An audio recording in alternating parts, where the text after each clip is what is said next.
Today on Forbes, handicapping Trump's brain trust, the new Trumpaverse.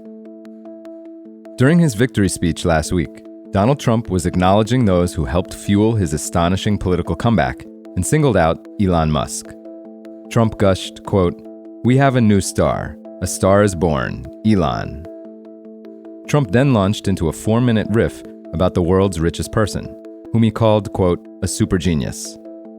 The president-elect has promised vast powers to Musk to shape U.S. policy and federal spending. After endorsing Trump in July, Musk quickly embraced the idea of helming a, quote, "Department of Government Efficiency," aiming to cut $2 trillion or more from the federal budget, while Trump has touted Musk as the so-called, quote, "Secretary of Cost Cutting." They have both indicated it's unlikely Musk will take on an official role, as Trump says Musk, quote, "doesn't want to be in the cabinet," and Musk said of his services, quote, "No pay, no title, no recognition is needed." Elon Musk is the most famous and wealthiest of a cabal of new allies as Trump prepares to re-enter the White House.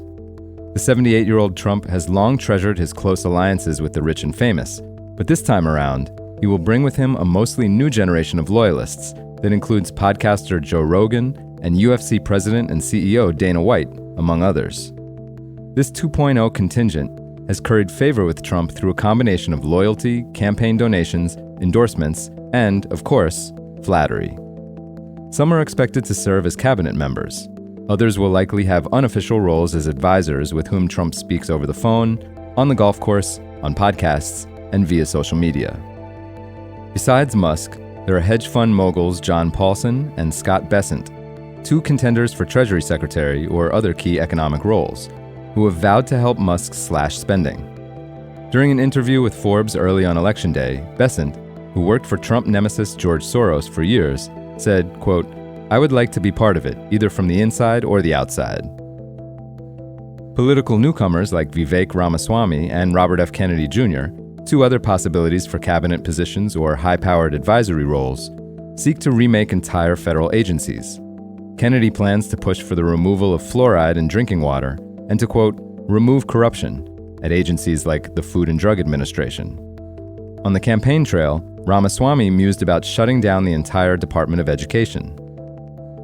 Among tech power players whose stars have risen in Trump's orbit, Silicon Valley venture capitalist Mark Andreessen, a lifelong Democrat who sided with Trump because of his tech policies and who scored an invitation to Mar-a-Lago on election night, and TikTok shareholder Jeff Yass, who seemingly convinced Trump earlier in the year to back off his threats of banning the social media platform, which Trump later joined. It's highly likely that Trump will continue to consult some of the same folks he always has, starting with his family members. While daughter Ivanka Trump and son-in-law Jared Kushner have said they will not return to their previous roles as advisors to the president, Kushner told Forbes last week that he could still informally advise Trump. Meanwhile, his son Eric's wife Lara, co-chair of the Republican National Committee, took a lead role in the campaign and stood right next to him during his victory speech.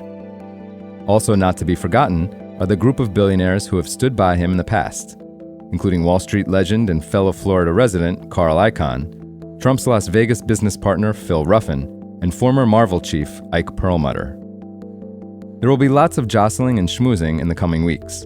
Who will win a coveted cabinet appointment or some other role will be a closely watched match of gamesmanship. If last time was any guide, even those in the inner circle should buckle up.